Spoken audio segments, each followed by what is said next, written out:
The Red Barn unaliving was in 1827 unaliving in Polstead, Suffolk, England. A young woman, Maria Martin, was shot unalived by her lover, William Corder, at the Red Barn, a local landmark. The two had arranged to meet before eloping in Ipswich. Corder sent letters to Martin's family claiming that she was well, but after her stepmother spoke of having dreamt that Maria had been unalived, her body was discovered in the barn the next year. Corder was located in London, where he had married. He was returned to Suffolk and found guilty of unaliving in a publicised trial. In 1828, he was hanged at Bury St Edmunds in an execution witnessed by a large crowd. The story provoked numerous newspaper articles, songs and plays.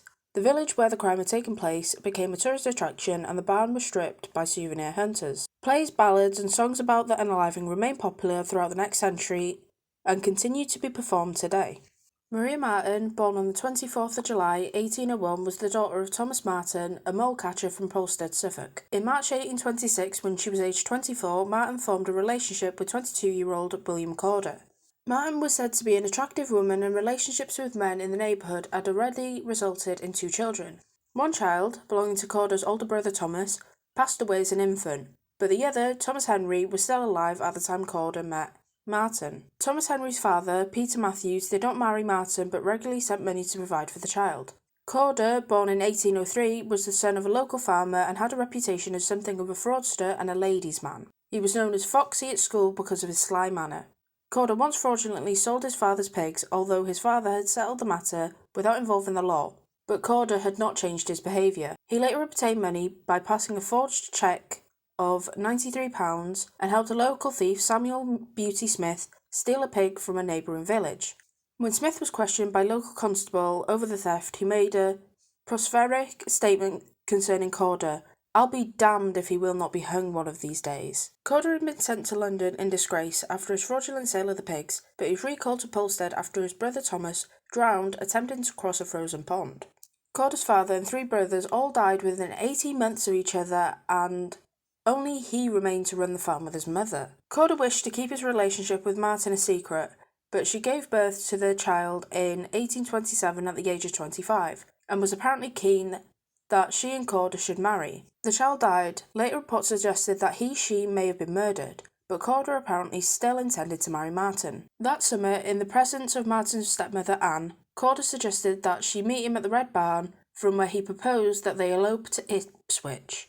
He claimed that he heard rumours of the parish officers were going to prosecute Martin for having children out of wedlock. Corder initially suggested that they elope on the evening of Wednesday the 16th of May 1827, but later decided to delay until the following evening. On the 17th of May he was delayed, his brother falling ill mentioned as the reason in some sources, although most claimed that all of his brothers were dead by this time. On Friday the 18th of May, Corder appeared at the Martins' cottage during the day and, according to Anne, told her stepdaughter that they had to leave at once, as he had heard the local constable had obtained a warrant to prosecute her. No warrant had been obtained, but it is not known if Corder was lying or mistaken. Martin was worried that she could not leave in broad daylight, but Corder told her that she should dress in men's clothing to avert suspicion, and he would carry her things to the Red Barn and change before they continued to Ipswich. Shortly after Corder left the Martins' cottage, Martin set out to meet him at the Red Barn, which was situated on Barnfield Hill, about half a mile from the cottage. This was the last time she was seen alive.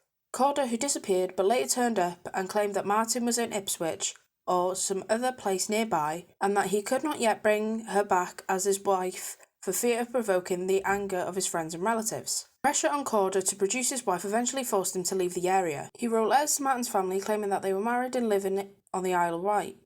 He gave various excuses for a lack of communication. She was unwell, she had hurt her hand, or the letter must have been lost. Suspicion continued to grow and Martin's stepmother began talking of dreams that Maria had been murdered and buried in the Red Barn. On the 19th of April 1828, she persuaded her husband to go to the Red Barn and dig in one of the grain storage bins. He quickly uncovered the remains of his daughter buried in a sack. She was badly decomposed but still identifiable. An inquest was carried out at Polstead, where Martin was formally identified by her sister, also named Anne, from some physical characteristics.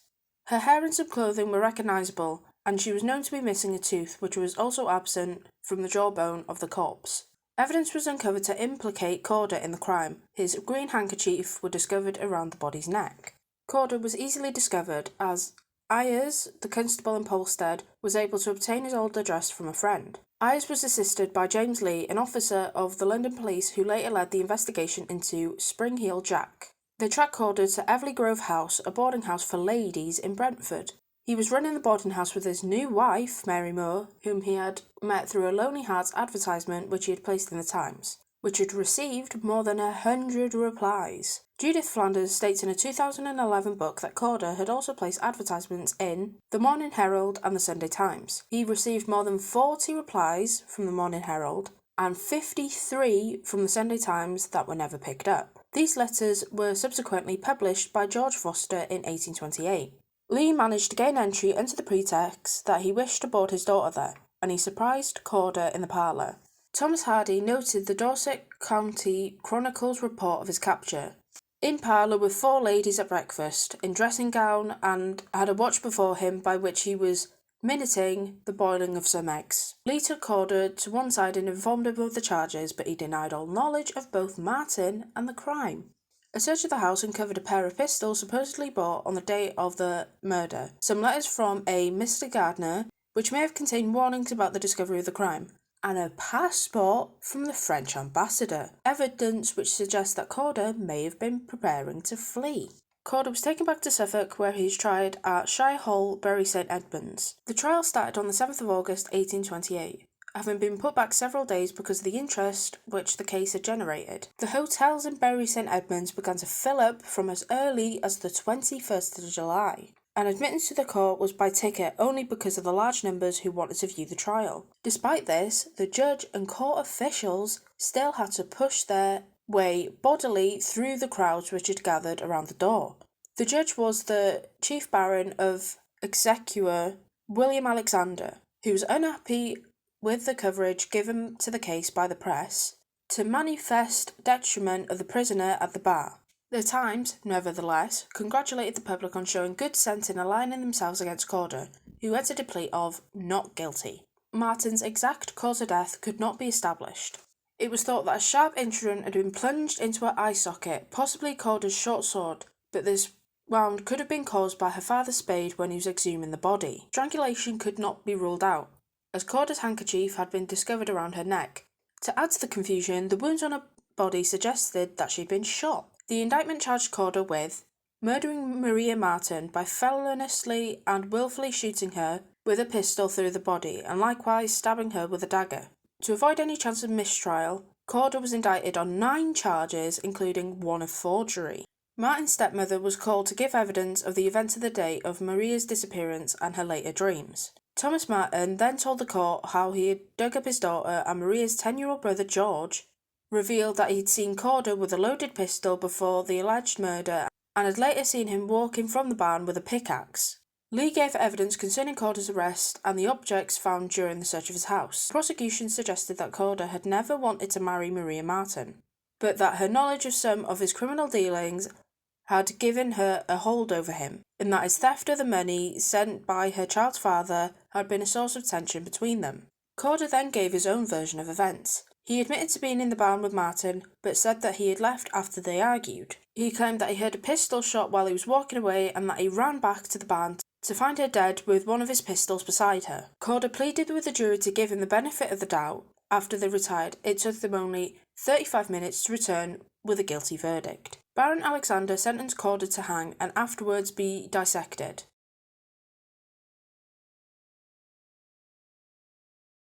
Corder spent the next 3 days in prison agonising over whether to confess to the crime and make a clean breast of his sins before God. He finally confessed after entreaties from his wife, several meetings from the prison chaplain, and pleas from both the warder and John Orridge, the governor of the prison. Corder strongly denied stabbing Martin, claiming that he had shot her in the eye after they argued. On the 11th of August 1828, Corder was taken to the gallows in Bury St Edmunds, apparently too weak to stand without support. He was hanged shortly before noon in front of a large crowd. One newspaper claimed that there were 7,000 spectators, another as many as 20,000. At the prompting of Orridge, just before the hood was drawn over his head, Corder said,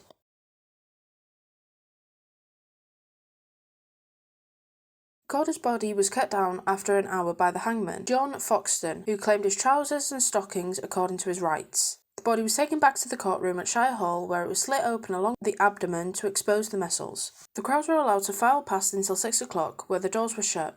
According to the Norwich and Bury Post, over 5,000 people queued to see the body. The following day, the dissection and post-mortem were carried out in front of an audience of students from Cambridge University and physicians. Reports circulated around Bury St Edmunds that a galvanic battery had been brought from Cambridge, and it is likely that the group experimented with galvanism on the body. A battery was attached to Corder's limbs to demonstrate the contraction of his muscles. The sternum was opened and the internal organs examined. There was some discussion as to whether the cause of death was suffocation. It was reported that Corder's chest was seen to rise and fall for several minutes after he dropped, and it was thought probable that the pressure on his spinal cord had killed him. The skeleton was to be reassembled after the dissection, and it was not possible to examine the brain, so the surgeons contented themselves with a phrenological examination of Corder's skull. The skull was asserted to be profoundly developed in the areas of, with little evidence of benevolence or venetration.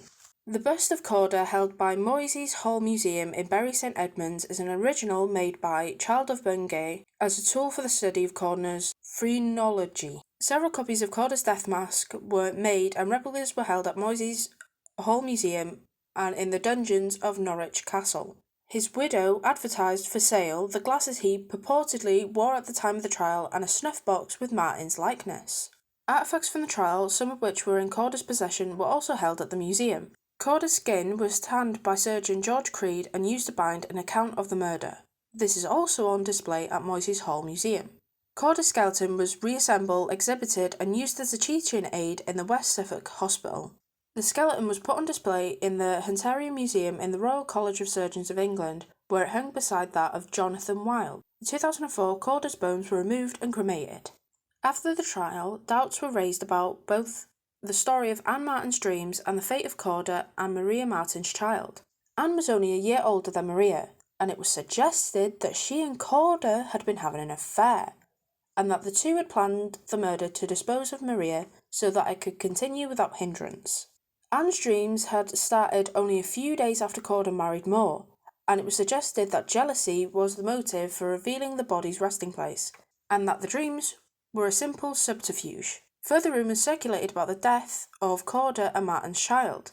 Both claimed that they had taken their dead child to be buried in Sudbury, but no records of this could be discovered and no trace was found of the child's burial site. In his written confession, Corder admitted that he and Martin had argued the day of the murder over the possibility of the burial site being discovered. In 1967, Donald McCormick wrote The Red Barn Mystery, which brought out a connection between Corder and forger and serial killer Thomas Griffiths Wainwright when the former was in London. According to McCormick, Caroline Palmer, an actress who was appearing frequently in the melodrama based on the Red Barn case, has been researching the murder, concluded that Corder may have not killed Martin, but a local gypsy woman might have been the killer. However, McCormick's research has been brought into question on other police and crime-related stories, and this information has not been generally accepted. The case had all the elements to ignite a fervent popular interest: the wicked squire and the poor girl, the proverbial unalivement scene, the supernatural element of the stepmother's propheric dreams, the detective work by Ayres and Lee, who later became a single character, Forrest Lee, in stage versions of the events, and Corder's new life, which was a result of Lonely Heart's advertisement. As a consequence, the case created its own small industry. Plays were being performed while Corder was still awaiting trial, and an anonymous author publicised a melodramatic version of the unaliving after the execution, a precursor of the Newgate novels, which quickly became bestsellers. The Red Barn unaliving was a popular subject, along the story of Jack Sheppard and other highwaymen, thieves and unalivings for penny gaffs, cheap plays performed in the back rooms of public houses. Jack Catanarak sold more than 1 million broadsides. Sensationalist single-sheet newspapers, which gave details of Corder's confession and execution. They included a sentimental ballad supposedly written by Corder himself, though more likely to have been the work of Catanarak or somebody in his employ. It was one of at least 5 ballads about the crime that appeared directly following the execution. Many different versions of the events were set down and distributed due to the excitement around the trial and the public demand for entertainment based on the unaliving, making it hard for modern readers to discern fact from melodramatic embellishment. Good official records exist from the trial, and the best records of the events surrounding the case generally consisted to be that of James Curtis, a journalist who spent time with Corder and 2 weeks in Polstead interviewing those concerned. He was apparently so connected with the case that a newspaper artist who was asked to produce a picture of the accused man drew a likeness of Curtis instead of Corder. Pieces of the rope which had been used to hang Corder sold for £1 each. Parts of his scalp with his ears still attached were displayed in the shop on Oxford Street. A part of Martin's hair sold for £2. Polstead became a tourist venue, with visitors travelling as far afield as Ireland. Curtis estimated that 200,000 people visited Polstead in 1982 alone. The Red Barn and Martin's cottage excited particular interest. The barn was stripped for souvenirs, down to the planks being removed from the sides, broken up and sold as toothpicks.